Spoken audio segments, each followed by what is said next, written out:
Pawn Star's guest brings a guitar that belonged to rock legend. Then he showed up at the store.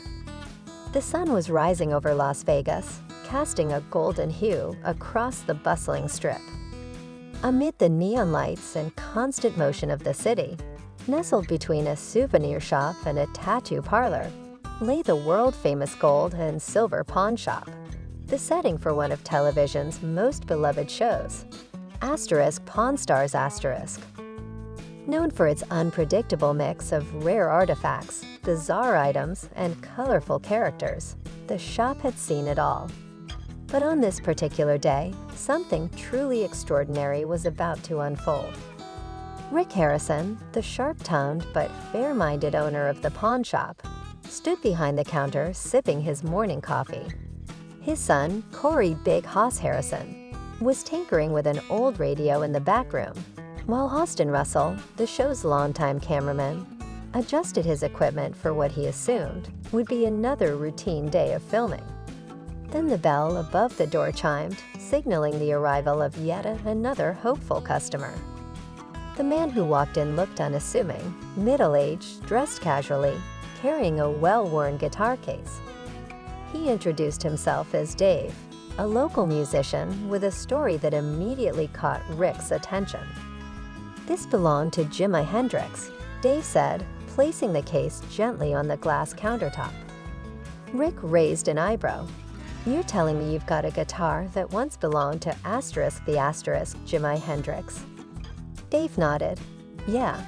My uncle worked at Electric Lady Studios back in the 70s.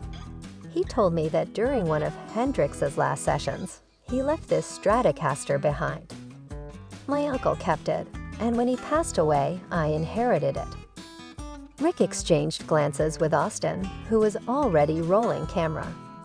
This was the kind of moment that made Pawn Stars Asterisk so popular, when reality blurred with legend.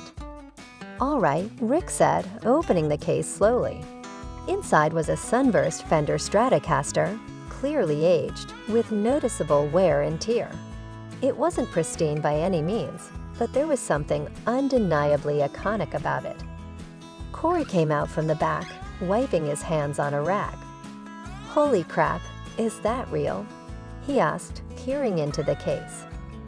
"I don't know yet," Rick replied, "but we're gonna find out." The first step was authentication. Rick picked up the phone and called in Joe, a local guitar expert and appraiser they often worked with. Joe arrived within the hour, looking skeptical until he laid eyes on the instrument. "Wow," he whispered, carefully lifting the Stratocaster from the case. "This bodywood looks consistent with late 60s Strats. Let me check the serial number." After a few minutes of careful inspection, Joe confirmed that the serial number matched Fender's records from 1968, a year Hendrix was known to have used several Stratocasters during recording sessions. "That alone doesn't prove it was his," Joe cautioned. "But the wear patterns, the way the neck has warped slightly, it's consistent with someone who played left-handed. And look here," he pointed to a faint signature etched into the pickguard. "That looks like a faded autograph. Could be Hendrix." Rick turned to Dave. "So you're saying your uncle just held on to this for decades and never sold it or told anyone?" Dave shrugged. He was a pretty private guy. Loved music, loved Hendrix. He always believed this guitar had a story to tell. I guess he was right. The team was intrigued, but they knew better than to jump to conclusions. Authenticating a piece of rock history was no small task. They agreed to bring in a historian who specialized in vintage instruments and memorabilia. While they waited for the expert to arrive, the cameras kept rolling. The tension in the air was palpable. Rick paced behind the counter, occasionally checking the time. Corey tried to keep things light with some jokes, while Dave remained quiet, almost reverent, watching the guitar like it might vanish if he blinked. An hour later, the historian arrived, Dr. Emily Carter, a respected figure in the world of music archaeology. She examined the guitar under magnification, checked historical records, and even ran a few tests on the materials. After nearly 2 hours of meticulous analysis, she finally looked up.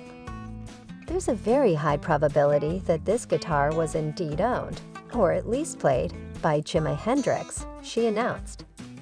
It matches the timeline, the physical characteristics, and there are subtle signs of use that align with how Hendrix handled his instruments. However, without definitive provenance, like a signed letter, photo, or studio log, it can't be fully authenticated beyond doubt. Rick exhaled deeply. So it's valuable, but not priceless. Emily nodded. Depending on the market, it could sell anywhere from $200,000 to $500,000. Rick smiled. Now you're thinking, holy hell, I've been sitting on a piece of rock history. Exactly, Dave said, laughing nervously. Rick considered the offer carefully.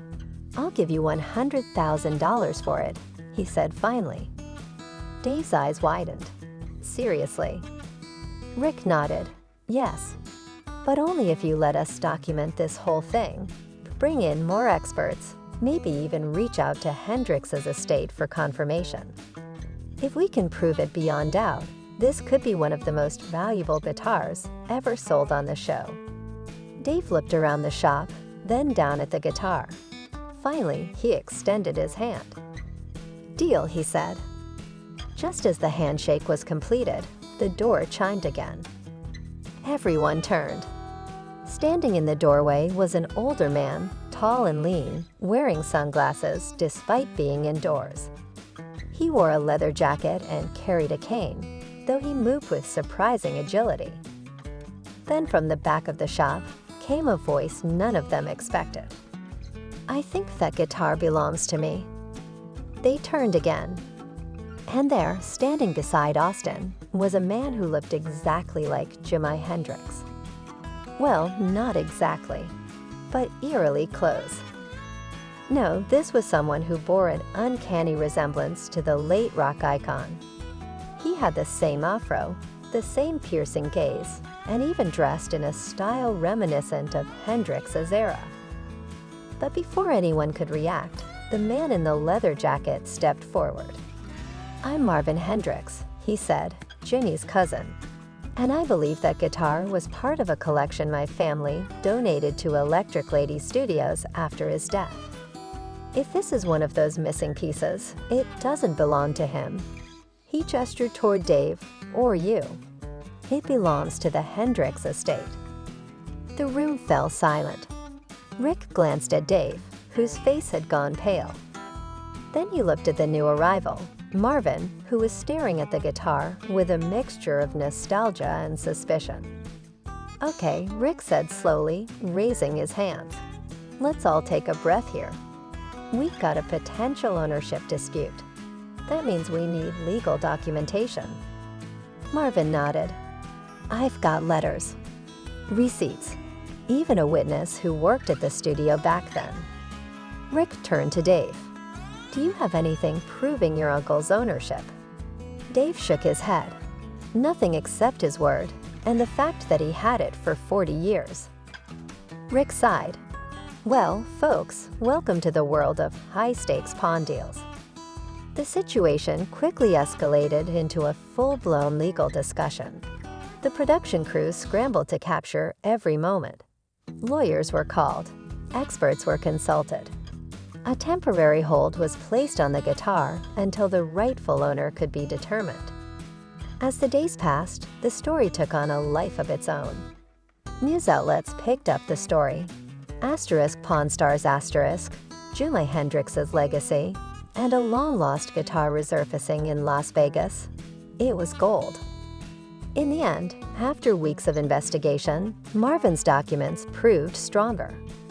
The guitar was indeed part of the Hendrix estate's lost collection. It had been misplaced during a warehouse move in the early '80s and presumed stolen.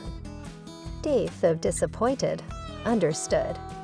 Better it goes to the people who can preserve it, he said, accepting a smaller settlement from Rick for his trouble.